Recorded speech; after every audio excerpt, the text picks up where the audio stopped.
Hello dear friends, कैसे हैं आप लोग। मैं पी के सिद्धांत स्वागत करता हूं आप सभी का केमिस्ट्री व सिद्धांत पे। डियर फ्रेंड्स, आज जो टॉपिक हम करने जा रहे हैं वो टॉपिक है हमारा फोटो केमिस्ट्री। ये बहुत ही इम्पॉर्टेंट टॉपिक है और इस टॉपिक को आपको बहुत ही यूनिक वे में करना होगा, क्योंकि इससे जो आने वाले क्वेश्चंस होते हैं या इसकी जो थ्योरी होती है, ठीक है, चाहे आप कभी पढ़ाने का आपको मौका मिले या कभी कम्पिटिटिव एग्जाम में आपको इसकी क्वेश्चन लगाने पड़े या मास्टर्स या किसी थियोरेटिकल पेपर में आपको इसके बारे में थ्योरी लिखनी पड़े, तो डियर स्टूडेंट्स ये टॉपिक बहुत हेल्पफुल होगा जिस तरह से मैं आपको पढ़ाने जा रहा हूँ। तो बहुत ही कंसंट्रेट करके पढ़िए इस टॉपिक को, इससे रिलेटेड कोई भी डाउट, कोई भी क्वेरी आपकी नहीं रह जाएगी। और मैं ये आपको गारंटी देता हूँ कि आपको इंटायर आपके YouTube या किसी भी प्लेटफॉर्म पे जो इस टॉपिक को पढ़ाया गया है उससे बहुत ही बेटर तरीके से मैं आपको पढ़ाऊँगा। ये मेरा कॉन्फिडेंस है और आपको ये थोड़ी देर में पता भी चल जाएगा जिस तरह से मैं इसको पढ़ाने वाला हूँ, ठीक है। तो डियर स्टूडेंट, सबसे पहले बात करते हैं कि भाई फोटो केमिस्ट्री है क्या, ठीक है। सबसे पहले किसी भी टॉपिक को सीखने से पहले हम उस टॉपिक के बारे में जानते हैं कि भाई फोटो केमिस्ट्री। देखिए, फोटो केमिस्ट्री को डिवाइड कीजिए, फोटो प्लस केमिस्ट्री। जब आप फोटो प्लस केमिस्ट्री को डिवाइड कीजिएगा तो फोटो से आएगा फोटोन, फोटोन मतलब लाइट, फोटो से क्या आएगा लाइट, और केमिस्ट्री मतलब केमिस्ट्री, ठीक है। तो लाइट के थ्रू जब कोई केमिस्ट्री होती है, लाइट के थ्रू जब कोई रिएक्शन होता है, ठीक है, तो वो पार्ट होता है फोटो केमिस्ट्री का, यानी वो फोटो केमिस्ट्री है। लेकिन फोटो केमिस्ट्री टोटल दो पार्ट में डिवाइडेड होता है। जरा गौर से देखेंगे इस फिगर को, देखिए ये फिगर को यहाँ पर, तो यहाँ पर क्या करें, जो अलग अलग पाइप्स हैं, इन पाइप्स के थ्रू कुछ लाया जा रहा है और यहाँ पर क्या करवाया जा रहा है, बहुत लाइट वाले रिएक्शन करवाए जा रहे हैं, ठीक है, कुछ रिएक्शंस करवाए जा रहे हैं। या आप इसको यहाँ देख सकते हैं कि देखिए यहाँ पर पाइप्स के थ्रू हम क्या कर रहे हैं, कुछ रेडिएशन ला रहे हैं और यहाँ से क्या हो रहा है, यहाँ से बहुत ज़्यादा लाइट निकल रही है। क्या है, रिलैक्स रहिए, मैं आपको बताने जा रहा हूँ, डोंट वरी, ठीक है। सबसे पहले आप इस बात को समझिए कि भाई जब फोटो केमिस्ट्री की बात होती है, ठीक है, जब यहाँ पर फोटो केमिस्ट्री की बात होती है तो एग्जैक्टली क्या निकल के आता है। देखिए फोटो केमिस्ट्री के टोटल दो पार्ट होते हैं। एक हो गया आपको फोटो केमिकल रिएक्शन, ठीक है, एक हो गया आपको फोटो केमिकल रिएक्शन और दूसरा है आपका रेडिएशन केमिकल रिएक्शन, ठीक है। एक हो गया फोटो केमिकल रिएक्शन और दूसरा हो गया आपका रेडिएशन केमिकल रिएक्शन। देखिए फोटो केमिकल रिएक्शन का मतलब यहाँ पर ये है कि हम यहाँ पर यूज करने जा रहे हैं इलेक्ट्रोमैग्नेटिक रेडिएशन को। हम यहाँ पर किसको यूज करने जा रहे हैं, इलेक्ट्रोमैग्नेटिक रेडिएशन को। कौन है इलेक्ट्रोमैग्नेटिक रेडिएशन, तो ये है इलेक्ट्रोमैग्नेटिक रेडिएशन। और बेसिक देखिए तो इलेक्ट्रोमैग्नेटिक रेडिएशन ये है। देखिए इलेक्ट्रोमैग्नेटिक रेडिएशन का मतलब हुआ कि आपके पास जो इलेक्ट्रोमैग्नेटिक वेव का जो डायरेक्शन है वो एक्स एक्सिस पे, गौर से देखिए पूछ सकता है ये सवाल कि इलेक्ट्रोमैग्नेटिक वेव का डायरेक्शन क्या हो गया, एक्स एक्सिस, और जो इलेक्ट्रिक फील्ड है वो देखिए वो वाई एक्सिस पे है, जबकि जो मैग्नेटिक फील्ड है वेक्टर बी नॉट वो कहाँ है, जेड एक्सिस। जरा गौर से देखिए, ये देखिए इलेक्ट्रोमैग्नेटिक रेडिएशन एक्स एक्सिस पे, देखिए इलेक्ट्रिक फील्ड हो गया वाई एक्सिस पे और जो मैग्नेटिक फील्ड हो गया वो कहाँ गया आपको, जेड एक्सिस पे। यानी कि इस तरह से ये प्रोपेगेट करता है। कभी भी अगर आपको इलेक्ट्रिक फील्ड और मैग्नेटिक फील्ड को एक साथ अगर ऑसिलेट करने का मौका मिले कि किसी मैग्नेट के पास में किसी इलेक्ट्रिकल वायर को आप ऐसे ऑसिलेट करेंगे या किसी इलेक्ट्रिक वायर के पास आप ऐसे किसी मैग्नेट को आप ऑसिलेट करेंगे, तो वहाँ से इलेक्ट्रोमैग्नेटिक रेडिएशन क्रिएट होगा।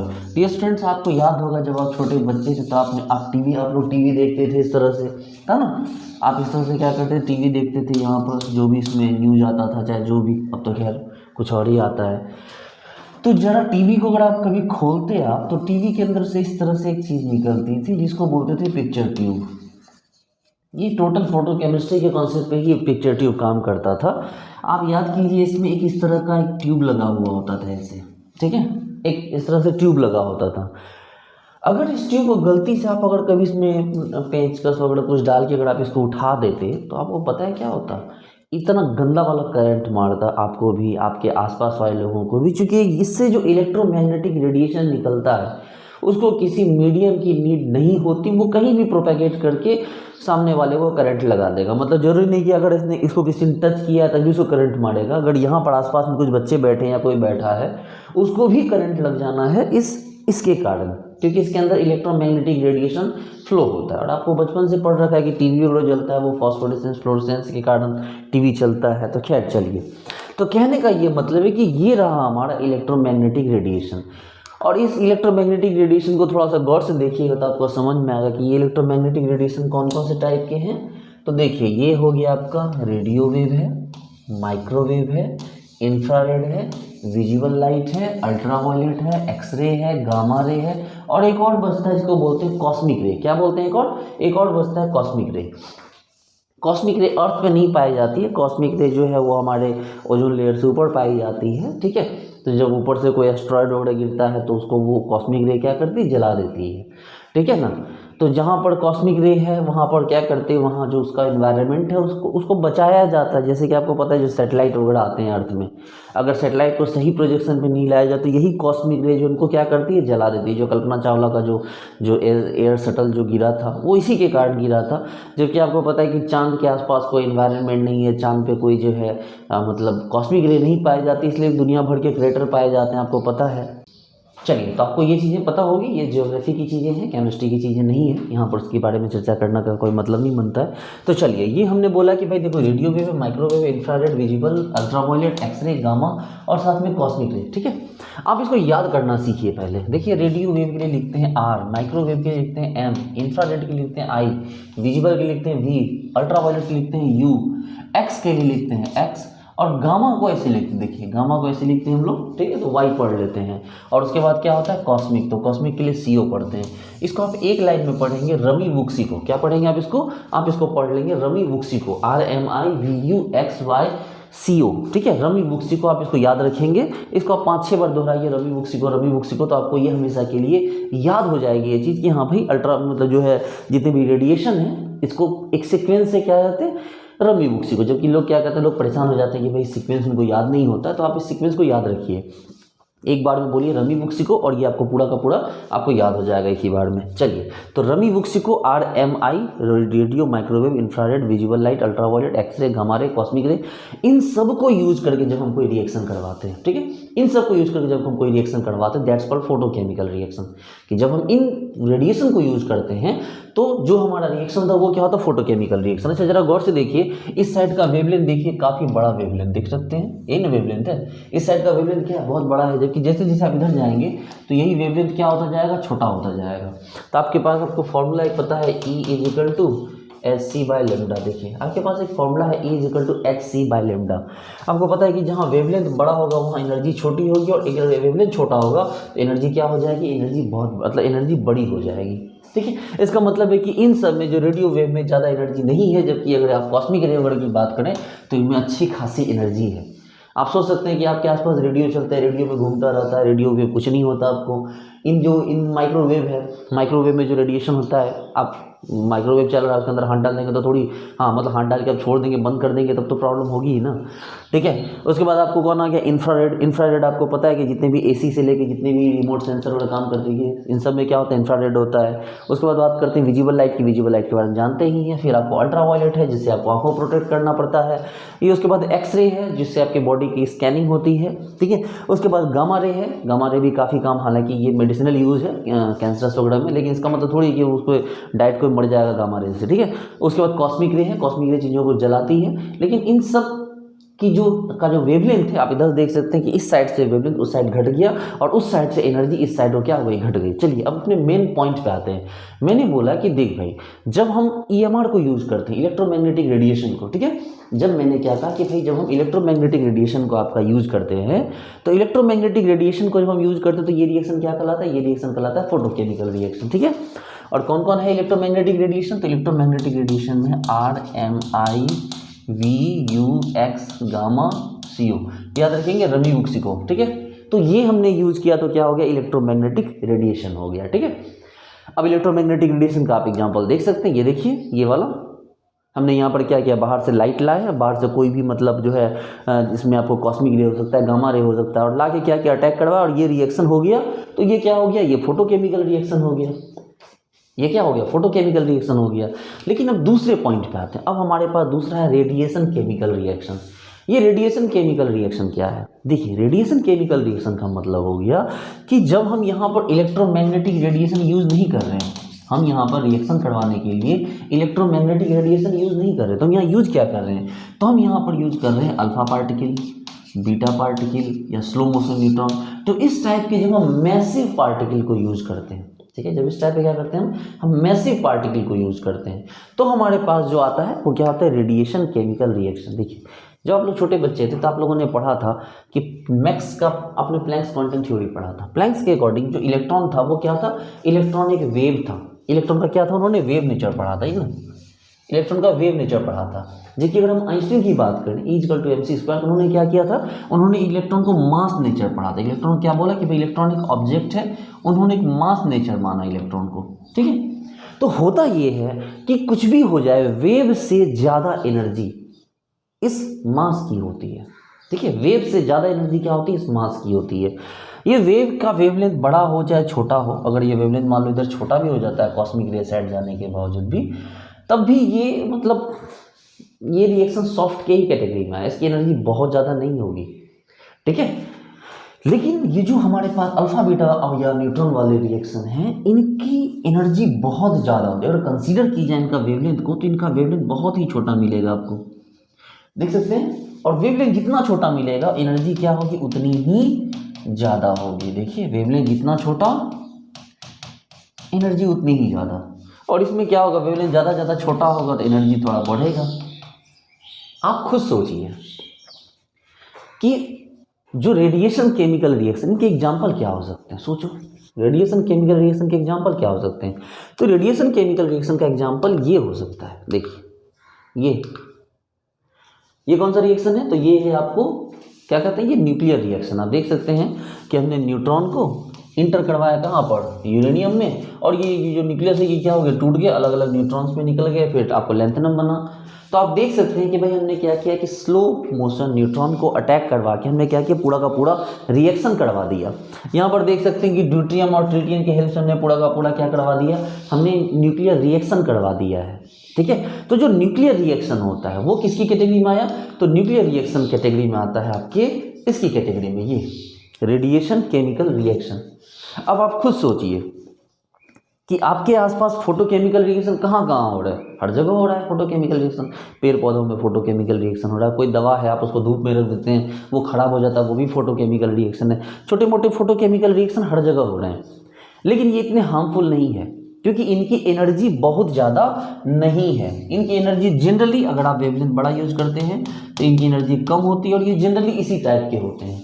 ये जनरली क्या होते हैं? ये इसी टाइप के होते हैं, ठीक है। अल्ट्रावायलेट रीजन से होने वाले, ठीक है, या एक्सरे से होने वाले, या ज़्यादा ज़्यादा क्या हो गया कि आपको बड़े वेवलेंथ वाले किसी आपको वेव से ये रिएक्शन हो जाता है। इसलिए इनकी एनर्जी क्या होती है? ओवरऑल कम होती है। लेकिन अगर हम बात करते हैं रेडिएशन केमिकल रिएक्शन की, तो ये रिएक्शन नॉर्मल नहीं होते हैं। सोचो कि अगर आपके घर के आसपास में कहीं न्यूक्लियर रिएक्शन करवाया जा रहा हो, ठीक है, तो आपका क्या होगा? आप मत जाओ उसके चैम्बर के अंदर, सिर्फ उसके रेडिएशन जोन के अंदर हो, पता चलेगा ऐसे मर जाओगे। उसकी एनर्जी इतनी ज़्यादा होती है, ठीक है। और अगर गलती से फटवट गया तो पता चलेगा कि गड़बड़ उड़ के 2 किलोमीटर आगे चला जाएगा, ठीक है। तो कहने का ये मतलब है कि इनकी एनर्जी बहुत ज़्यादा होती है। इनकी एनर्जी क्या होती है? बहुत कम होती है। तो फोटोकेमिकल रिएक्शन जो होता है, फोटोकेमिकल रिएक्शन कॉम्प्लेक्स नेचर के नहीं होते हैं। ये क्या होते हैं ना, ये फोटोकेमिकल रिएक्शन सिंपल होते हैं और इनकी स्टोइचियोमेट्री भी सिंपल होती है। अरे भाई, 2 टूटा 2 बना, 1 टूटा 2 बना, इसी टाइप की सिंपल स्टोइचियोमेट्री। लेकिन जो आपकी न्यूक्लियर रिएक्शन, उसका स्टोइचियोमेट्री सोचो तो स्टोइचियोमेट्री समझते हैं ना आप, कि जो नंबर ऑफ पार्टिकल रिएक्ट करते हैं, कितना कॉम्प्लेक्स होगा। 1 टूटा 3 में, 3 टूटा 9 में, 9 टूटे 27 में। पता चलेगा कि आप उसकी स्टोइचियोमेट्री देखते रह जाओगे, कभी समझ नहीं पाओगे। तो ये रिएक्शन एक तो कॉम्प्लेक्स होते हैं, हद से ज़्यादा कॉम्प्लेक्स होते हैं, और इनकी स्टोइचियोमेट्री भी क्या होती है? बहुत ही कॉम्प्लिकेटेड होती है। ये सवाल भी पूछा जा सकता है, स्टोइचियोमेट्री बहुत ही क्या होती है? कॉम्प्लिकेटेड, जबकि इसकी स्टोइचियोमेट्री बहुत ही क्या होती है? बहुत ही सिंपल होती है, ठीक है। तो आप कह सकते हैं कि सर ये जो है, ये आपको ये हाई वेवलेंथ पे करवाए जाते हैं, जबकि ये क्या होते हैं? वेरी वेरी लो वेवलेंथ पे आते हैं। हालांकि इसके बारे में वेवलेंथ का टर्म कहना ही बेवकूफ़ी है, लेकिन मैं बताता हूँ, जहाँ वेवलेंथ में एनर्जी ज़्यादा तो वेवलेंथ हम कम लिख सकते हैं। लेकिन इसमें वेवलेंथ की बात नहीं होती है। तो हम इसको लिख सकते हैं भाई, और क्या है भाई, तो ये आपको लो एनर्जी रेडिएशन, ये ऐसे एक रिएक्शन है जिसमें एनर्जी क्या होती है, लो रेडिएशन की एनर्जी होती है, जबकि ये ऐसे हैं जिसमें क्या होते हैं, हाई एनर्जी रेडिएशन। अपने आप समझ गए बात को। मैंने क्या बोला कि अगर आपके आसपास में फोटोकेमिकल रिएक्शन करवाया जाए तो कुछ नहीं होता, होता रहता फोटोकेमिकल रिएक्शन, लेकिन आपके आसपास में अगर कोई न्यूक्लियर रिएक्शन करवा दिया जाए तो यकीन मानिए बहुत ही ये डेंजरस होगा। ठीक है, तो आपको पहली बात यहाँ पर मेरी समझ में आ गई कि हाँ भाई जो फोटोकेमिकल रिएक्शन क्या है, और दूसरा कौन सा, तो दूसरा आपको रेडिएशन केमिकल रिएक्शन क्या है। चलिए आपको ये बात समझ में आ गई। चलिए अब यहाँ से हम लोग आगे बढ़ते हैं। ठीक है, देखिए वेव वगैरह के बारे में आप लोगों ने पढ़ लिया, लॉ ऑफ फोटोकेमिस्ट्री। ठीक है, अब हम बात करेंगे अपने next topic, law of photochemistry. Law of photochemistry. देखिए अब हम बात करते हैं लॉ ऑफ फोटोकेमिस्ट्री की। क्या है लॉ ऑफ फोटोकेमिस्ट्री? सबसे पहले आप पढ़ेंगे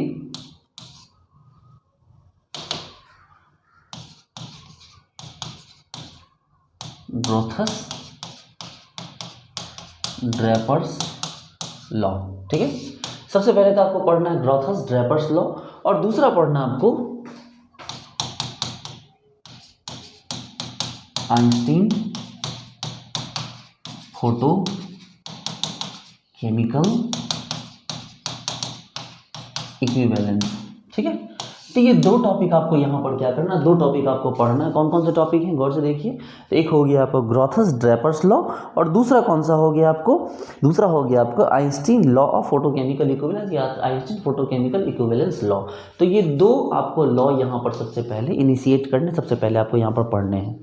चलिए तो देखिए आप समझेंगे कि ग्रोथस ड्रैपर्स लॉ क्या होता है और आइंस्टीन फोटोकेमिकल इक्विवेलेंस क्या होता है। रिलैक्स हो जाइए। देखिए ग्रोथस ड्रैपर्स लॉ कहता है कि कोई भी केमिकल रिएक्शन, मतलब कोई भी फोटोकेमिकल रिएक्शन है, जरूरी नहीं कि वो फोटोकेमिकल रिएक्शन हो या ना हो, ठीक है, लेकिन उसको इनिशिएट करने के लिए फोटोन या एनर्जी जिस भी फॉर्मेट में आप उसको देना चाहें वो लेना जरूरी है। ठीक है, हो सकता है कि वो लेने के बाद रिएक्शन कर जाए, हो सकता है कि वो रिएक्शन ना करे, लेकिन किसी भी रिएक्शन को स्टार्ट करने के लिए, इनिशिएट करने के लिए आपको उसको फोटोन की एनर्जी या आप उसको कहीं भी आप उसको रेडिएशन आपको देना होगा, उसके बाद ही जाके चाहे वो स्टार्ट करे या वो स्टार्ट ना हो।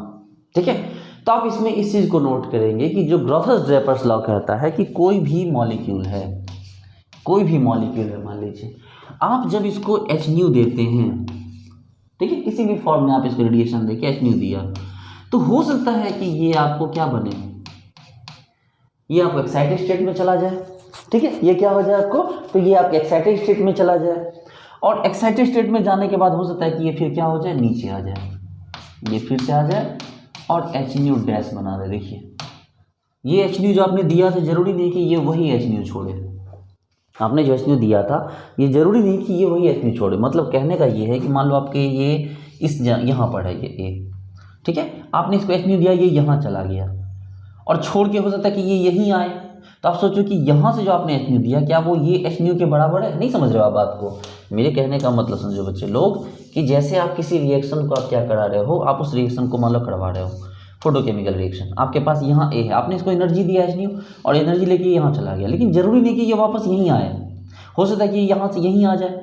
तो ड्रॉप आपको जो ड्रैपर्स ग्रोथ लॉ है ये कहता है कि भाई आप पहले एनर्जी दीजिए, तो ये एनर्जी दीजिए तो पहले आप इससे, आप जब इसको एनर्जी देंगे आप इसको सबसे पहले, तो ये क्या कर जाएगा, एक्साइट करेगा और ये अपना रिएक्शन स्टार्ट करेगा। एक्साइट हो या ना हो, लेकिन आप इसको एनर्जी दीजिए ताकि ये अपने रिएक्शन को स्टार्ट कर सके। ठीक है, तो ये आपको है, ये कह रहा है ग्रोथस ड्रैपर्स लॉ। और आइंस्टीन फोटोकेमिकल इक्विवेलेंस क्या कहता है? आइंस्टीन फोटोकेमिकल इक्विवेलेंस ये कहता है कि देखिए जैसे कि आपके पास कोई मेटल है या कोई एटम है, मान लीजिए कोई एटम ये है, ठीक है, कोई भी एटम है, बहुत छोटा है दिख नहीं रहा है लेकिन मैंने आपको थोड़ा बड़ा करके दिखा दिया है। तो जब आप इसको कोई एनर्जी देंगे, जब आप इसको एनर्जी देंगे तो एनर्जी लेके क्या करेगा, ये यहाँ से इलेक्ट्रॉन निकालेगा अपना। ठीक है, जब ये एनर्जी लेगा और एनर्जी लेके क्या करेगा, यहाँ से इलेक्ट्रॉन निकालेगा। देखिए ना, आप जब इसको एनर्जी देंगे तो ये एनर्जी लेगा और इलेक्ट्रॉन क्या करेगा, यहाँ से इजेक्ट आउट करेगा। ठीक है। लेकिन आइंस्टीन जो फोटोकेमिकल इक्विवेलेंस का लॉ कहता है कि ये एक बार में एक ही फोटोन लेगा। देखिए यहाँ हमने क्या पढ़ा, यहाँ हमने पढ़ा कि भाई रिएक्शन स्टार्ट करने के लिए उसको फोटोन देना जरूरी है। और ये जो आइंस्टीन जो है आपको ये लॉ क्या कहता है कि भाई जब भी आप उसको फोटोन दोगे तो वो एक बार में सिर्फ और सिर्फ एक फोटोन लेगा।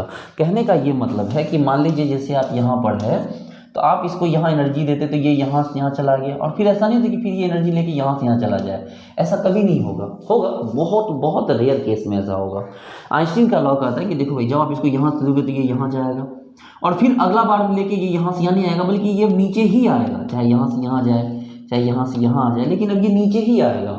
यानी कि वो कोई भी इलेक्ट्रॉन लेके आपको क्या करेगा कि वो एक ही बार एक ही फोटोन उससे लेगा, दो फोटोन वो नहीं ले सकता है। आप बोलोगे सर क्या बात हुई, सर ये क्या बात हुई, आप तो गजब करते हो, ऐसा थोड़ी होता है। बोले सर आप कहना क्या चाहते हो, बोले सर देखो समझ लो आप मेरी बात कि हम कहना क्या चाहते हैं। हाँ बोले देखो सर सपोज करो कि ये यहाँ पर क्या हो गया कि एक एटम है, ठीक है, इसके अंदर इलेक्ट्रॉन है। मान लो कि जो थ्रेशोल्ड एनर्जी है या थ्रेशोल्ड ट्रांजिशन जो है थ्रेशोल्ड, ठीक है, ये इस थ्रेशोल्ड का जो वैल्यू है, थ्रेशोल्ड एनर्जी की वैल्यू है, मान लो कि आपको 10 जूल है, ठीक है। थ्रेशोल्ड समझते हैं ना, काइनेटिक्स में आपने पढ़ा होगा थ्रेशोल्ड कि इतना सर 10 जूल आप इसको दे दो तो ये इलेक्ट्रॉन क्या हो जाएगा, यहाँ से निकल जाएगा, या 10 इलेक्ट्रॉन वोल्ट होगा तो ये यहाँ से क्या हो जाएगा, निकल जाएगा, कोई भी यूनिट है। लेकिन सर आप इसको दे रहे हो, मान लीजिए कि आप इसको दे रहे हो इंसिडेंट जो आपने ट्रांजिशन करवाया वो करवाया आपने 8 जूल का, सपोज कीजिए, तो आप इंसिडेंट 8 का करवा रहे हो, जबकि निकलने के लिए इसको क्या चाहिए, 10 जूल की एनर्जी चाहिए। तो मैंने कहा कि भाई साहब ये नहीं निकलेगा, क्योंकि आपका जो इंसिडेंट है जो आप डाल रहे हो वो 8 ही है, जबकि निकलने के लिए उसको मिनिमम कितना चाहिए, उसको निकलने के लिए चाहिए उसको 10 जूल, तो वो यहाँ से नहीं निकलेगा। 8 जूल लेके 10 जूल के बराबर वो यहाँ से नहीं निकलेगा। आप बोलोगे सर एक बात बताओ सर, ऐसा भी तो हो सकता है कि एक दिया और फिर पीछे से एक और फोटोन आ गया होगा, 2 फोटोन मिल गया होगा, 3 फोटोन मिल गया होगा, ठीक है। तो कायदे से तो फिर अगर ये 8 एक बार में मिलना चाहिए था तो दूसरे बार में भी 8 मिल जाए, तीसरे बार में 8 मिल जाए, कायदे से तो ये बहुत ज़्यादा होगा, तो पता चलेगा निकल जाएगा, ये इजेक्ट हो जाएगा इलेक्ट्रॉन। हम बोले नहीं भाई ऐसा नहीं होता है, यही तो बात मैं आपको बता रहा हूँ कि ऐसा नहीं होता है। एक बार में एक ही फोटोन मिलेगा। अगर एक बार में 2 फोटोन मिला होता तो पता चला धीरे धीरे रिएक्शन करवा के क्या कर देते, सारा रिएक्शन करवा दिए होते, क्या पता चलता छोटा छोटा फोटोन ले लिया, जब भर गया उसका पेट तो वो निकल गया। लेकिन ऐसा नहीं होता है, वो एक बार में एक ही फोटोन लेगा, 2 फोटोन नहीं लेगा, एक बार में एक ही फोटोन लेगा। और यही तो क्या है आइंस्टीन फोटोकेमिकल इक्विवेलेंस, कि वो एक बार में क्या करेगा, वो एक ही फोटोन लेगा, वो 2 फोटोन नहीं लेगा, ठीक है। तो ये हो गया ग्रोथस-ड्रेपर्स लॉ, और ये हो गया आपको आइंस्टीन फोटोकेमिकल इक्विवेलेंस। ये कहता है कि भाई जब भी ये जाएगा आप एनर्जी एब्जॉर्ब करेगा, फिर ये आपको रिएक्शन कर जाएगा, ठीक है। रिएक्शन करवाने के लिए, फोटोकेमिकल रिएक्शन करवाने के लिए आपको एनर्जी का एब्जॉर्बेंस जरूरी होता है, एनर्जी एब्जॉर्ब करेगा उसके बाद ही फिर आगे बढ़ेगा। जबकि दूसरा कहता है आइंस्टीन फोटोकेमिकल इक्विवेलेंस कि भाई जब के पास एक फोटोन है, मतलब एक एटम है, उसमें से इलेक्ट्रॉन निकालने के लिए आपको क्या देना होगा, उसको फोटोन देना होगा। एक फोटोन एक ही बार में लेगा वो, ठीक है, एक बार में वो 2 फोटोन नहीं लेगा। 2 फोटोन लेता तो फिर क्या होता, वो तो निकल ही जाता, लेकिन ऐसा नहीं होता, वो एक बार में एक ही फोटोन लेगा। तो ये दूसरी बात आपको यहाँ पर सीखने के लिए मिली, चलिए इसको नोट कीजिए।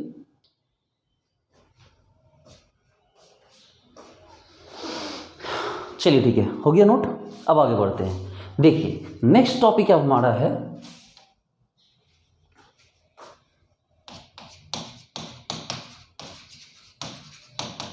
फोटोकेमिकल या फोटोफिजिकल रिएक्शन। एक ही बात है, फोटोकेमिकल या फोटोफिजिकल रिएक्शन। देखिए अब इसमें भी 2 कैटेगरी आ गया, ठीक है। इसमें भी क्या हो गया, इसमें भी कैटेगरी स्टेप्स के बिहाफ पे 2 कैटेगरी आ गया, ठीक है। स्टेप्स के बिहाफ पे क्या आ गया, स्टेप्स के बिहाफ पे आपके पास 2 कैटेगरी आ गए। कौन कौन सी कैटेगरी आ गई भाई, तो फोटोकेमिकल प्राइमरी प्रोसेस, ठीक है, गौर से देखिए, फोटोकेमिकल प्राइमरी प्रोसेस PCPP, ठीक है। जबकि दूसरा है फोटोकेमिकल सेकेंडरी प्रोसेस PCSP। आप इसको ध्यान रखिए, PCPP PCSP ये photochemical primary process, photochemical secondary process, ये 2 अलग अलग हमारे पास क्या दिए हुए, प्रोसेसेस दिए हुए हैं। अब चलो समझो बात को कि आपके पास फोटोकेमिकली प्राइमरी प्रोसेस दिया हुआ है, इसमें क्या होना है, तो भाई साहब होगा क्या कि जब भी आप कोई ऐसा फोटोकेमिकल रिएक्शन करवाते हैं कि जब वो प्रोडक्ट बनाए फर्स्ट स्टेज में, उसके बाद फिर वो सेकेंड स्टेज में भी रिएक्शन करे। ठीक है, मतलब आप कोई रिएक्शन करवाते हैं, मान लो फोटोकेमिकल A+HNu, ठीक है, तो ये क्या बना आपको A* बना, तो ये फिर फर्दर रिएक्शन करेगा। अब रिएक्शन क्या करेगा वो बात की बात है, लेकिन वो रुकेगा नहीं, वो प्रोडक्ट नहीं बनेगा, वो प्रोडक्ट जो भी बना है वो फिर और आगे रिएक्शन करेगा, तो वो क्या हो गया, वो फोटोकेमिकल प्राइमरी प्रोसेस हो गया। जबकि फोटोकेमिकल सेकेंडरी प्रोसेस क्या है कि आप जब उसको कोई रिएक्शन करवाते हो, अब इसके बाद ये भी फर्दर रिएक्शन करेगा, लेकिन ये फर्दर में अब आपका चेन रिएक्शन स्टार्ट कर देगा। और ये चेन रिएक्शन स्टार्ट नहीं है, ये नॉर्मल सेकेंडरी कोई मतलब कोई अदर स्टेप फॉलो कर रहा है। तो अगर ये फर्स्ट स्टेज के बाद कोई नॉर्मल प्रोसेस में चला जाए या कोई फर्दर स्टेप उठाए तो ये प्राइमरी है, लेकिन ये फर्दर स्टेप में क्या है, तो ये फर्दर स्टेप में चेन रिएक्शन है, तो ये क्या हो जाएगा, ये सेकेंडरी प्रोसेस हो जाएगा। इसका मतलब ये है कि आपको जो है हर एक सेकेंडरी प्रोसेस जो है, हर एक सेकेंडरी प्रोसेस जो है वो क्या हो गया, आपको प्राइमरी प्रोसेस है, लेकिन जो प्राइमरी प्रोसेस है वो सेकेंडरी प्रोसेस नहीं है। इसका आप मतलब समझेंगे बात का कि देखिए इसमें कोई भी रिएक्शन एप्लीकेबल है तो प्राइमरी हो गया, मतलब इसकी एक्सेप्टेबिलिटी ज़्यादा है, जबकि इसमें कोई भी नहीं चलता, इसमें सिर्फ और सिर्फ चेन रिएक्शन होना चाहिए फर्दर। तो जब सिर्फ और सिर्फ चेन रिएक्शन होगा तो ये क्या हो जाएगा, ये तो ये सेकेंडरी प्रोसेस हो जाएगा। इसका मतलब ये है, मैंने बहुत क्लियर बोला, ठीक है, तो आप ध्यान से सुन लीजिए कि भाई देखो चेन रिएक्शन होना चाहिए, यानी कि हर एक सेकेंडरी रिएक्शन एक प्राइमरी रिएक्शन है, लेकिन हर एक प्राइमरी रिएक्शन सेकेंडरी रिएक्शन नहीं है, क्योंकि प्राइमरी बोलता है कि हाँ भाई सेकेंड स्टेप में कुछ भी कर लो, कोई भी रिएक्शन हो जाए तो हम प्राइमरी हैं, लेकिन सेकेंडरी बोलता है कि कुछ भी नहीं होना चाहिए, सिर्फ और सिर्फ क्या होना चाहिए, चेन रिएक्शन होना चाहिए। तो सिर्फ और सिर्फ जब चेन रिएक्शन होगा तभी जाके वो क्या कहलाएगा, तब जाके ये कहलाएगा आपको क्या, फोटोकेमिकल सेकेंडरी प्रोसेस। तो अब हम लोग इसमें करने जा रहे हैं फ्लोरेसेंस, ठीक है, या और भी जो हमारे पास प्रोसेसेस हैं इनको नोट कीजिए। चलिए, तो स्टेप्स के बिहाफ पे हमने देखा कि भाई फोटोकेमिकल प्रोसेस या फोटोफिजिकल प्रोसेस दो टाइप के हुए, कौन कौन, तो एक हो गया आपको प्राइमरी और एक हो गया सेकेंडरी प्रोसेस। ठीक है, आगे बढ़ते हैं यहाँ से, चलिए आगे बढ़ते हैं यहाँ से। अब हम देखेंगे कि भाई फोटोकेमिकल प्रोसेसेस होते कितने टाइप के हैं। फोटोकेमिकल या फोटोफिजिकल प्रोसेस जो होते हैं वो अपीयरेंस बेस्ड कि दिखते कैसे हैं, ठीक है, दिखने के बिहाफ पे। जरा गौर से देखिए एक चीज़, ये देखिए, ये जो आपको लाइट्स वाले जो दिख रहे हैं, जो आपको ट्यूब्स दिख रहे हैं, ये फोटोकेमिकल रिएक्शन के कारण बने हुए कुछ ऐसे कंपाउंड्स हैं, ठीक है, जिनमें अपीयरेंस के बिहाफ पे इनमें चमक है। देखिए ये दिख रहे हैं कि हाँ भाई ये चमक रहा है, ये दिख रहे हैं कि हाँ ये चमक रहा है। अब जब ये दिख रहे हैं ये चमक रहा है, तो क्यों चमक रहा है, तो इनका नाम ही पड़ेगा फॉस्फोरेसेंस या फ्लोरेसेंस। ठीक है, इसमें क्या आएगा, एक आपका आएगा फॉस्फोरेसेंस, एक आएगा आपका फ्लोरेसेंस। तो हम यहाँ पर सीखेंगे कि भाई आखिर ये जो चमक रहा है इसके पीछे रीजन क्या है। आप समझ सकते हैं कि कोई भी चीज़ तभी चमकती है जब वो एनर्जी रिलीज करती है। आपको पता है बचपन से कि कोई भी चीज़ तभी चमकेगी जब वो क्या करेगी, अपनी एनर्जी रिलीज करेगी। तो इसी चीज़ को हम लोग यहाँ पर समझने की कोशिश करेंगे कि हाँ भाई हमारे पास जो फोटोफिजिकल प्रोसेस है, जो हमारे पास फोटोफिजिकल प्रोसेस है, इसमें हमारे पास तीन टाइप की बातें आ गई। एक आ गया आपका फ्लोरेसेंस, दूसरा आ गया फॉस्फोरेसेंस और तीसरा आ गया मॉलिक्यूलर डिसोसिएशन। फ्लोरेसेंस, दूसरा आ गया आपको फॉस्फोरेसेंस और तीसरा आ जाएगा आपका कौन, मॉलिक्यूलर डिसोसिएशन। मॉलिक्यूलर डिसोसिएशन, देखिए डियर स्टूडेंट्स, अगर आपको जेवलॉन्स्की डायग्राम को अच्छे से समझना है तो प्लीज़ आपको ये पढ़ना होगा। अगर आप जेवलॉन्स्की डायग्राम को अच्छी तरह समझना चाहते हैं तो आप यहाँ से भाग नहीं सकते हैं। आपको कभी भी जेवलॉन्स्की डायग्राम सीधे सीधे समझ में नहीं आएगा, आपको यहीं के थ्रू आपको जाना होगा। चलिए, लेकिन खैर आप समझिए अच्छे से। देखिए मैं आपको समझा रहा हूँ। सबसे पहले बात करते हैं फ्लोरेसेंस की। फ्लोरेसेंस क्या है भाई, देखो जब आप क्या करते हैं, एनर्जी इलेक्ट्रॉन को एक्साइट करते हो। सपोज करो कि ये हो गया singlet S1 S2 S3 S4, ये एनर्जी लेवल, लेकिन ये सभी क्या हो गया, सिंगलेट है। अब सिंगलेट का क्या मतलब है, सिंगलेट का मतलब ये है कि जैसे आप इलेक्ट्रॉन को एक्साइट कर दो, ये देखो ये है, इसका स्पिन क्या हो गया, टोटल स्पिन आपको पता है +½ -½ 0। और अगर आप इसको एनर्जी देते हैं और ये इस तरह चला जाता है, ये यहाँ और ये यहाँ, ठीक है, तब भी इसका स्पिन तो 0 ही है ना, तब भी इसका स्पिन जो क्या है 0 ही है। तो 2s + 1 स्पिन मल्टीप्लिसिटी यहाँ कितनी हो जाती है, देखो स्पिन 0 है तो 2 × 0 + 1 यानी 1, और यहाँ भी 2 × 0 + 1 यानी 1, यानी यहाँ पर भी ये सिंगलेट ही है और यहाँ पर भी ये सिंगलेट ही है। हो सकता है कि ये यहाँ के बदले ये यहाँ चला जाए, देखिए हो सकता है कि ये यहाँ के बदले यहाँ चला जाता, यहाँ के बदले यहाँ चला जाता, कहीं भी जा सकता था उठ, जितनी एनर्जी मिलती उतना ऊपर चला जाता, लेकिन जाता सिंगलेट पे ही, ठीक है, जाता सिंगलेट पे ही, क्योंकि जब ये इस तरह से गया है तो ये सिंगलेट पे गया है। तो जब ये सिंगलेट पे जा रहा है, ध्यान दीजिए ये क्या कर रहा है, सिंगलेट पे जा रहा है, एक सिंगलेट से दूसरे सिंगलेट पे। और थोड़ी देर पहले मैंने बताया था कि वो वहाँ से रिटर्न भी तो हो सकता है कि वो यहाँ रिटर्न हो सकता है कि वो यहाँ रिटर्न हो सकता है कि वो ग्राउंड स्टेट पे ही रिटर्न हो जाए। तो ये कहीं भी रिटर्न हो सकता है, ऊपर से नीचे आने के दरमियान वो कहीं भी हो सकता है कि यहाँ से यहाँ आ जाए, यहाँ से यहाँ आ जाए, यहाँ से यहाँ आ जाए। तो जब ये एनर्जी को एब्जॉर्ब करता है तो ये एब्जॉर्प्शन कहलाता है। क्या कहलाता है ये एब्जॉर्प्शन कहलाता है। लेकिन जब एक सिंगलेट से दूसरे सिंगलेट पे आए, फिर वो ग्राउंड स्टेट पे ही आ जाए, मान लो ये ग्राउंड स्टेट है एस, इसको 1 के बदले S0 लिख देते हैं, S0 S1 S2 S3, तो ये ग्राउंड स्टेट है, ठीक है। तो हो सकता है कि वो ऊपर से फिर वापस से ग्राउंड स्टेट पे भी आ जाए, हो सकता है कि वो फर्स्ट पे आ जाए, हो सकता है कि वो सेकंड पे आ जाए, लेकिन अगर वो कहीं भी आएगा तो ये क्या कहलाएगा, ये कहलाएगा आपको फ्लोरेसेंस। क्या कहलाएगा ये आपको, तो ये कहलाएगा फ्लोरेसेंस, ठीक है। वो किसी भी सिंगलेट लेवल से सिंगलेट लेवल पे वापस आता है, दैट्स कॉल्ड फ्लोरेसेंस। क्या कहलाएगा ये, फ्लोरेसेंस।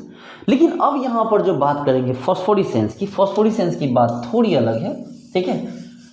फॉस्फोरेसेंस की बात यहाँ पर क्या होगी, थोड़ी सी अलग हो गई।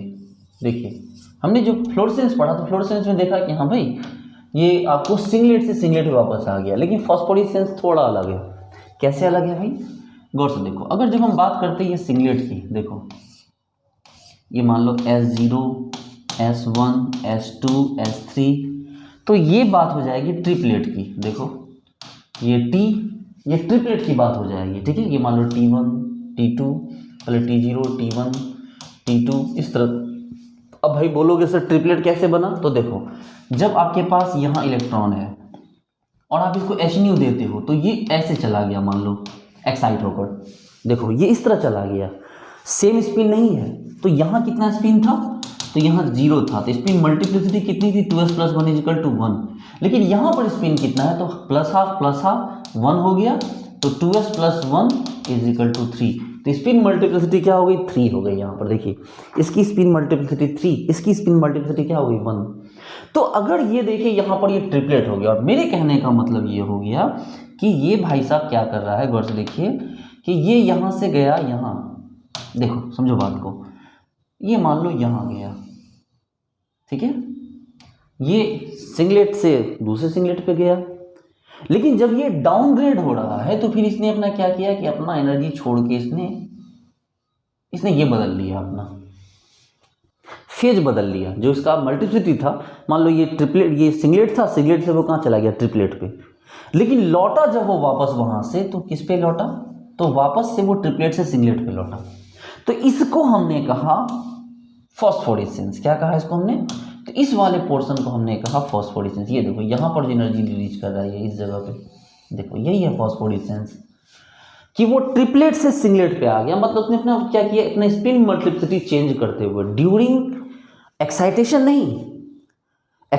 नहीं, जब वो क्या हुआ कि जब वो नीचे की तरफ आ रहा है तो उस समय जब वो अपना क्या कर रहा है, फेज चेंज कर रहा है, ठीक है। जो लास्टली वो फेज चेंज कर रहा है, मान लो ट्रिपलेट से अगर वो सिंगलेट पे आ रहा है, तो जब यहाँ पर वो फेज चेंज करेगा तो यहाँ से क्या ऑब्वियस सी बात है, जब फेज चेंज करेगा तो एनर्जी रिलीज करेगा। अरे भाई साहब कोई भी फेज चेंज करता है, मतलब कोई भी नीचे आता है तो एनर्जी तो रिलीज करेगा ही ना। तो उसी तरह ये भी क्या करता है, ये भी एनर्जी रिलीज करता है, जिसके कारण चमक दिखती है। तो इस टाइप की जब चमक की बात होगी तो वो क्या कहलाएगा, वो कहलाएगा आपको फॉस्फोरेसेंस। लेकिन सिंगलेट से वापस से सिंगलेट पे ही आ रहा है, दैट्स कॉल्ड क्या, फ्लोरेसेंस। और ट्रिपलेट से सिंगलेट पे आ गया तो क्या हो गया, ये कहलाया आपको फॉस्फोरेसेंस। आप समझ सकते हैं कि सिंगलेट से सिंगलेट पे आया, देखिए सिंगलेट से सिंगलेट पे एब्जॉर्ब हुआ, और यहाँ जो एनर्जी रिलीज करी इसने, तो इस एनर्जी के कारण जो लाइट दिखेगी वो क्या दिखेगी, वो बोला जाएगा फ्लोरेसेंस, ठीक है। जबकि फॉस्फोरेसेंस में क्या हुआ कि भाई ट्रिपलेट से सिंगलेट पे आ रहा है, देखिए तो ट्रिपलेट से सिंगलेट पे आने के कारण, देखिए ट्रिपलेट से सिंगलेट पे आने के कारण जो आपको फोटोन निकलेगा, जो H निकलेगा, ठीक है, उसको क्या बोला जाएगा कि उसके कारण जो लाइट आ गई वो फिनोमेना क्या कहलाए, वो फिनोमेना कहलाए क्या, आपको फॉस्फोरेसेंस। तो आप इस बात को दिमाग में बिठा लीजिए अच्छी तरह से कि सिंगलेट से सिंगलेट पे फेज चेंज नहीं किया तो क्या हो गया, ये हो गया फ्लोरेसेंस, और फेज चेंज करते हुए नीचे आया तो ये क्या कहलाएगा, तो ये कहलाएगा आपको कौन, फॉस्फोरेसेंस। क्या कहलाएगा ये आपको, तो ये कहलाएगा फॉस्फोरेसेंस। अब तीसरी बात आ गई, तीसरी बात में आपको यहाँ पर आ गया मॉलिक्यूलर डिसोसिएशन। इसको थोड़ा समझ लीजिए आप, ठीक है, मॉलिक्यूलर डिसोसिएशन को समझना पड़ेगा आपको। देखिए मॉलिक्यूलर डिसोसिएशन का क्या लेना देना इस बात से, देखिए होता क्या है कि जैसे आपके पास पता है मॉलिक्यूलर डिसोसिएशन भी दो तरह के होते हैं, आप लोग बचपन से पढ़ते आ रहे हैं, ठीक है, आपने क्या किया बचपन से पढ़ा है मॉलिक्यूलर डिसोसिएशन का, वो पता है कि अगर ये बीच से टूट जाए इस तरह से तो ये बनेगा A radical plus B radical, ठीक है। लेकिन अगर इसमें होमोलिटिक के बदले हेट्रोलिटिक आपको बॉन्ड ब्रेक डाउन हो जाए तो क्या हो जाएगा, ए प्लस बी माइनस। देखिए अगर ये होमोलिटिक टूटता है तो दोनों फ्री रेडिकल बनता है, लेकिन होमोलिटिक के बदले अगर ये हेट्रोलिटिक ब्रेक होता है तो एक पे प्लस आ जाएगा और एक पे क्या आएगा, माइनस आ जाएगा। चलिए तो इस चीज़ को समझाने के लिए हम बनाते हैं ये potential energy diagram versus R यानी कि डिस्टेंस। देखिए potential energy diagram versus R distance, आपने बचपन से पढ़ रखा है इसके बारे में, ठीक है। देखिए आपने पढ़ा ही होगा इस तरह से। देखिए ये वाला डायग्राम आपने यहाँ पर पढ़ा होगा, ठीक है। ये एक मॉलिक्यूलर स्टेट है, एक और मॉलिक्यूलर स्टेट ले लेते हैं। देखिए मान लीजिए कि ये हो गया आपका ग्राउंड स्टेट S0, ये हो गया आपका एक्साइटेड स्टेट S1, ठीक है। तो इन स्टेट्स में क्या हो गया भाई, देखिए बहुत सारे वाइब्रेशनल एनर्जी लेवल है, ठीक है। इसके अंदर क्या हो गया, बहुत सारे वाइब्रेशनल एनर्जी। देखिए रिलैक्स हो जाइए, मैं आपको समझाऊंगा, ये मेरी रिस्पॉन्सिबिलिटी आपको समझाना, आप उसके लिए चिंता मत कीजिए। देखिए सपोज कीजिए कि आपके पास एक मॉलिक्यूल है, ये दिख रहा है आपको, ये एक स्प्रिंग है। देखिए ये एक स्प्रिंग है, गौर से देखिए इस स्प्रिंग को देखिए, ठीक है। हमने क्या किया कि इस पर एक फोटोन मारा, देखिए गौर से देखिए, हमने इस पर एक फोटोन मारा। फोटोन मारने से दो चीज़ें हो सकती है, या तो ये टूट जाए ऐसे बीच से टूट जाए। देखिए स्प्रिंग बहुत कीमती है, मैंने बहुत कीमती पेन से इसको निकाल के लाया है। देखिए ध्यान दीजिए, ये लोग समझते नहीं हैं और जो यहाँ नहीं समझते हैं वही उलझ जाते हैं। लेकिन आप टेंशन मत लेकर, अपना क्लास 10th पास करके भी आने, फिर भी मैं आपको ये वाला डायग्राम समझा दूंगा। आज के बाद आपको कभी दिक्कत नहीं होगी। देखिए रिलैक्स हो जाइए, शांत ओके, शांत एकदम रिलैक्स हो जाइए। देखिए मैंने क्या बोला कि ये डायग्राम है, इसको बहुत अच्छे से आपको इसकी एक एक बात को समझनी होगी, ठीक है, तभी जाके आपको पूरा कॉन्सेप्ट क्लियर होगा। देखिए मैंने क्या बोला कि देखो ये है आपका एक स्प्रिंग है, हमने इस पर फोटोन मारा, ठीक है। जब हम इस पर फोटोन मारते हैं तो फोटोन मारने के साथ या तो ये टूट जाए, हो सकता है कि ये टूट जाए, और हो सकता है कि ये टूटने से पहले ऐसे ऐसे करे, बिल्कुल करेगा, बिल्कुल ही करेगा।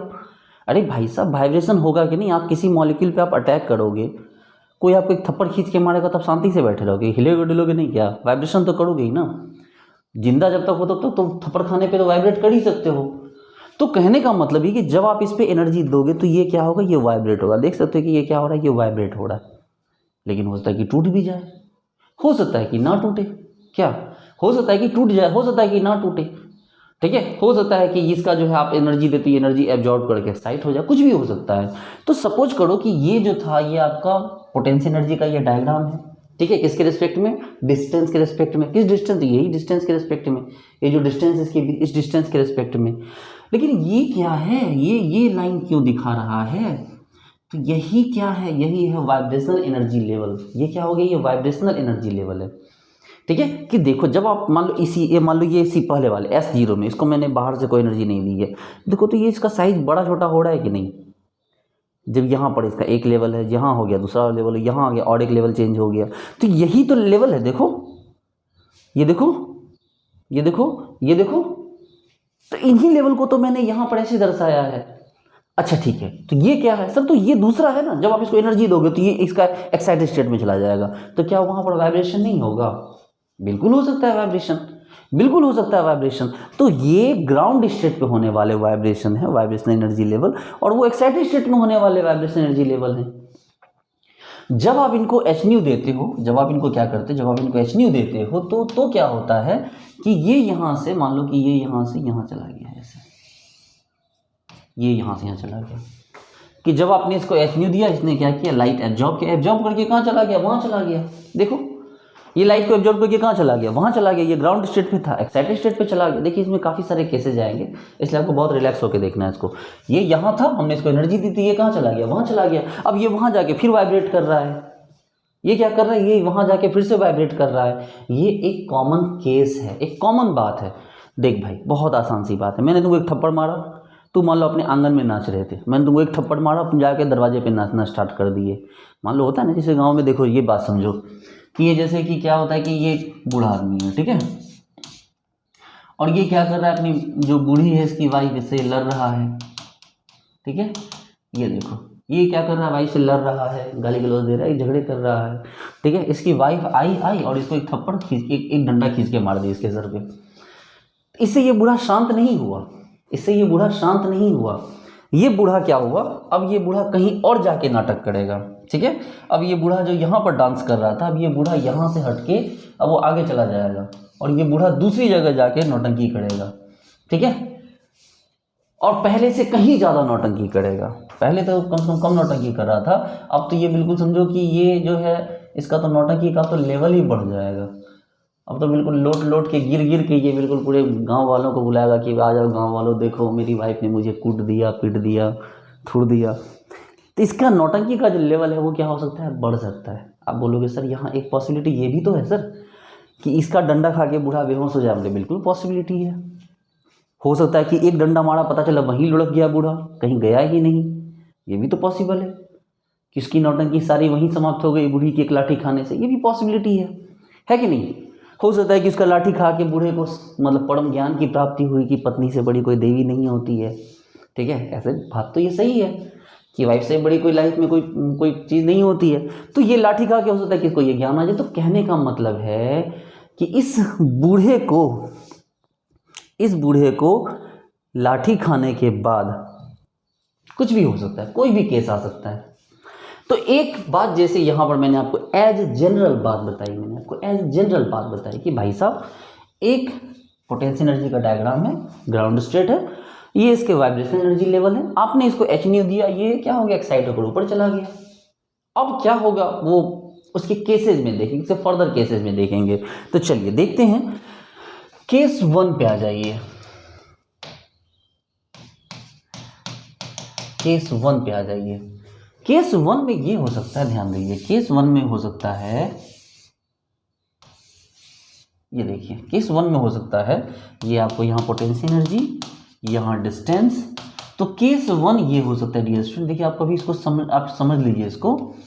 केस 1 ये हो सकता है कि आप जब इसको क्या करते हैं, आप इसको एनर्जी देते हैं तो ये यहाँ से यहाँ जाता है और जाएगा जब भी तो बीच से ही जाएगा, ठीक है, क्योंकि इलेक्ट्रॉन का जो सेंटर माना जाता है वो बीच में ही माना जाता है क्वांटम के अकॉर्डिंग, कि इलेक्ट्रॉन का सेंटर क्या होता है, बीच में माना जाता है। देखिए इसके लेफ्ट दोनों साइड क्या हो रहे हैं, साइड्स हिल रहे हैं, लेकिन जो सेंटर है वो अपनी जगह कांस्टेंट है। तो इलेक्ट्रॉन का जो पोजीशन माना जाता है, प्रोबेबिलिटी पाई जाती है, वो कहाँ पाई जाती है, तो एटम मतलब मॉलिक्यूल के सेंटर में पाई जाती है इलेक्ट्रॉन। आपको भी पता है कि भाई सेंटर में तो पाया जाएगा, इसलिए इसको बीच में दिखाएगा, इस चीज़ को याद रखिएगा। तो ये यहाँ से यहाँ गया, मान लो कि ये क्या था, ये ए बी था, क्या था, ये ए बी था ग्राउंड स्टेट पे, और एक्साइटेड स्टेट पे जाने के बाद क्या हो गया कि ये एक्साइट हो गया, ठीक है, हो सकता है कि एक्साइट हो गया, ठीक है, कि ये क्या हो गया, ये एक्साइट हो गया। देखिए ना ए बी था, अब ये क्या हो गया, ये ए इस तरह से ए बी पे स्टार मतलब कोई एक एटम क्या हो गया, एक्साइट हो गया। और एक्साइट होने के साथ साथ ये हो सकता है क्या हो जाए, टूट भी जाए, ठीक है, कि ये एक्साइट भी और एक्साइट होकर क्या हो गया, टूट भी गया। बोलोगे सर क्या क्या बोल रहे हो, हम बोले बिल्कुल सही बात बोल रहे हैं। मान लो कि बूढ़े को एक लाठी लगा, ठीक है, और बूढ़ा दरवाजे पे गया और दरवाजे पे जाकर हल्ला गुल्ला किया, लेकिन तब तक लाठी का असर हो गया, वो बेहोश हो गया। ये भी तो हो सकता है ना कि इसको एनर्जी मिली और एनर्जी लेने के बाद ये जाके अगले स्टेप में वाइब्रेट कर रहा है, लेकिन वाइब्रेट करते करते उसकी एनर्जी का असर ऐसा हुआ कि ये मॉलिक्यूल क्या हो गया, टूट गया। देखो ये मॉलिक्यूल क्या हो गया, ये मॉलिक्यूल टूट गया। पॉसिबल है, हो सकता है। ये केस 1 में क्या हुआ कि यहाँ से एनर्जी ली और वाइब्रेट करते हुए क्या हो गया, टूट गया। एक पॉसिबिलिटी ये हो सकती थी, ठीक है। या चलो एक काम करो, हम इसको इस तरह ना देखें, हम एक पॉसिबिलिटी ये लेते हैं कि ये मॉलिक्यूल नहीं टूटा, ये मॉलिक्यूल एनर्जी लिया नीचे से और ऊपर जाके भी वही नौटंकी करते रहा, ठीक है, लेकिन वो टूटा नहीं। ये केस 1। केस 2 लो, केस 2 नहीं, बेसिकली ये पॉसिबिलिटी नंबर 2 है। सेकेंड पॉसिबिलिटी ये है, ठीक है, सेकेंड पॉसिबिलिटी ये है कि ये यहां से गया हो, ये देखो ये यहां से यहां गया और ये जो ए बी था जो ग्राउंड स्टेट में, अब वो एक्साइटेड स्टेट में जाके क्या हो गया होगा कि ए बी इस तरह से एक्साइट हुआ हो और फिर टूट गया हो, ये इस तरह से ये टूट गया हो, ये पॉसिबिलिटी है भाई। और टूटने से पहले क्या किया, वाइब्रेट भी किया हो, देखिए टूटने से पहले क्या किया हो, वाइब्रेट किया हो। तीसरी पॉसिबिलिटी क्या हो सकती है, तो तीसरी पॉसिबिलिटी ये हो सकती है केस 3 की, तीसरी पॉसिबिलिटी ये हो सकती है, ये देखिए तीसरी पॉसिबिलिटी ये हो सकती है कि जब ये एनर्जी लेके यहां से गया है, ये S0 से S1 पे जब ये एनर्जी लेके गया है यहां से, तो ये वाइब्रेट किया ही नहीं, सीधा टूट गया जाके। देखो इसने एनर्जी ली और एनर्जी लेके सीधा क्या हो गया, टूट गया, नहीं वाइब्रेट नहीं किया, क्योंकि वाइब्रेट करता तो वाइब्रेशन लेवल जरूर बनाना पड़ता हमें। नहीं समझ रहे बात को, मतलब ये है कि जब हम इसको एनर्जी देते हैं, ठीक है, जब इसको एनर्जी देते हैं, एनर्जी दे के क्या हो गया, ये वाइब्रेट किए बिना ही क्या हो गया, एक्साइटेड स्टेट पे गया और टूट गया। एक्साइटेड स्टेट पे जाके ये वाइब्रेट नहीं कर पाया, ये क्या हो गया, टूट गया। हालांकि ये केस रेयर है, ऐसा होता नहीं है, इस पर भी लॉ भी पढ़ेंगे हम लोग, ठीक है, इसके बारे में लॉ भी पढ़ेंगे। तो ये डायरेक्ट क्या हो गया, टूट गया। और तीसरा एक इसमें एक और स्टेट ये है, एक और मतलब इसका केस ये है, केस 4। क्या केस 4 है बच्चा लोग, कि आप यहां से इसको एनर्जी देते हैं, ये स्टार्टिंग ग्राउंड स्टेट तो कर ही रहा था, लेकिन एक्साइटेड स्टेट में जाते ही क्या हो गया, ये देखो कि ये एक्साइट हुआ ही नहीं, ये इसको एनर्जी मिली और वहीं टूट गया, एक्साइटेड स्टेट में गया ही नहीं है। यहां तो कम से कम एक्साइटेड स्टेट में गया भी कि लाठी खा के दरवाजे पे चला गया और दरवाजे पे जाके मतलब बेहोश हो गया, यहां तो वहीं लाठी खाई वहीं बेहोश हो गया। तो ये अपने जिस स्टेट में था उसी स्टेट में रह गया। मान लो कि यहां से यहां गया तो ये ए बी था और ये ए बी यहीं पे क्या हो गया, ए प्लस बी, एक्साइट हुआ ही नहीं। तो एक पॉसिबिलिटी ये भी है जो केस 4 है आपका, कि पॉसिबिलिटी ये है कि भाई साहब इसको एनर्जी आपने दी और वहीं टूट के ये बिखर गया और इसमें कोई एक्साइटेशन नहीं हुआ और ये इसको हमने डीप नहीं किया। इसके पीछे रीजन ये है कि जब वाइब्रेशन करेगा ही नहीं तो फिर ये लेवल क्यों बनाना, ये डीप तो तब बनाएंगे, लेवल तभी बनाएंगे जब उसमें वाइब्रेशन होगा, और वाइब्रेशन होगा ही नहीं तो फिर हम किस बात को लेके उसको डीप करने जाएं, हमारे पास इसका कोई वजह नहीं है। ठीक है, चलिए इसको समझेंगे बात को, एक बार इसको देखिए अच्छे से और इसको थोड़ा सा कंक्लूड करते हुए नोट कर लीजिए। ये 4 अलग अलग केस है हमारे पास, इनको कंक्लूड करते हुए एक बार आप इसको नोट कर लीजिए। चलिए वीडियो को पॉज करके नोट कर लीजिए, ठीक है। अब हमारा टॉपिक है फ्रैंक कोंडोन प्रिंसिपल। देखिए बच्चे लोग, जैवलॉन्स्की डायग्राम को ढंग से सीखने के लिए इन सबको सीखना बहुत ज़रूरी है। कल चल आप कहीं भी पढ़ाएंगे इससे क्वेश्चन आ जाएंगे तो आप फंस जाएंगे अगर आपको पता नहीं होगा। तो देखिए फ्रैंक कोंडोन प्रिंसिपल बेसिकली हम लोग पढ़ चुके हैं, कुछ नहीं है हम लोग पढ़ चुके हैं, लेकिन जो मूल बात है, जो बेसिक बात है वो ये है कि जब लाइट एब्जॉर्ब होता है, देख रहे हैं जो लाइट एब्जॉर्ब हो रहा है, तो एब्जॉर्प्शन में जो टाइम लगता है वो है 10⁻⁻15 से 10⁻⁻18 सेकेंड का, कि 10⁻15 to 10⁻18 सेकेंड में क्या होता है, लाइट एब्जॉर्ब कर ली जाती है। जबकि जो वाइब्रेशन का जो टाइम होता है, तो वाइब्रेशन में जो टाइम लगता है वो 10⁻13 सेकेंड लगता है। यानी कायदे से वाइब्रेशन में लगने वाला जो टाइम है, जो टी वाइब्रेशन है, वो टी एब्जॉर्प्शन से ज़्यादा होता है। ठीक है, कि वाइब्रेशन में लगने वाला जो टाइम है वो एब्जॉर्प्शन में होने वाले टाइम से क्या हो गया, ज़्यादा हो गया। इसका मतलब ये है कि जो आपको एब्जॉर्प्शन होता है, जो एब्जॉर्प्शन होता है ये वेरी वेरी फास्ट होता है, जबकि जो वाइब्रेशन होता है ये फास्ट होता है, ये स्लो नहीं बोल रहे भाई, 10⁻13 सेकेंड में हो रहा है तो स्लो का है, लेकिन ये जो हो गया इसके रेस्पेक्ट में एब्जॉर्प्शन वाइब्रेशन के रेस्पेक्ट में क्या होता है, फास्ट होता है। इसका मतलब ये है कि अगर मॉलिक्यूल ने लाइट एब्जॉर्ब किया है तो उसको वाइब्रेट करना ही होगा, उसको वाइब्रेट करना ही होगा, थोड़ा या ज़्यादा, थोड़ा बहुत या थोड़ा कम, कुछ भी करे लेकिन उसको वाइब्रेट करना ही होगा। यानी कि ये है कि जितनी देर में मॉलिक्यूल वाइब्रेट करेगा उतनी देर में रिएक्शन काम करके निकल जाएगा, जितनी देर में अब्जॉर्ब होगा, ठीक है, उससे थोड़ा ज़्यादा टाइम लगेगा वाइब्रेशन होने में, ठीक है। यानी कि जितनी देर में अगर एब्जॉर्प्शन होता है तो वो वाइब्रेट करता रह जाएगा और लाइट क्या हो जाएगा, उससे रिएक्शन करके निकल जाएगा, यानी कि थोड़ा सा एब्जॉर्प्शन तो होगा ही। आप देख सकते हैं कि ये जो फिगर मैंने बनाया है यहाँ पर, ये देखिए, ये जो थोड़ा थोड़ा जो मैंने डॉटेड लाइन बनाए हैं, क्यों बनाए मैंने डॉटेड लाइन, मैंने यही तो दिखाया है यहाँ पर आपको, देखिए जो मैंने डॉटेड लाइन दिखाया है यहाँ पर, देख रहे हैं कि डॉटेड लाइन, ये तो इसी बात को दिखा रहा है ना कि भाई थोड़ा सा वाइब्रेशन हो रहा है। हाँ, वाइब्रेशन के लेवल नहीं बन रहे हैं, वाइब्रेशन एनर्जी के लेवल नहीं बन रहे, लेकिन वाइब्रेशन थोड़ा ना थोड़ा होगा ही। तो ये था हमारा फ्रैंक कोंडोन प्रिंसिपल, ठीक है। तो नेक्स्ट क्लास में हम लोग जेवलॉन्स्की डायग्राम करेंगे। उम्मीद करता हूँ कि आपको पूरी बात समझ में आई हो, ठीक है। काफ़ी कॉम्प्लिकेटेड टॉपिक है, लेकिन इसको हम लोग कॉम्प्लिकेटेड वे में लेके नहीं चलेंगे, बहुत ही आसान तरीके से आपको समझाएंगे। उम्मीद करता हूँ आपको सारी बात समझ में आई हो, ठीक है। तो मिलते हैं नेक्स्ट क्लास में। Thank you so much, bye.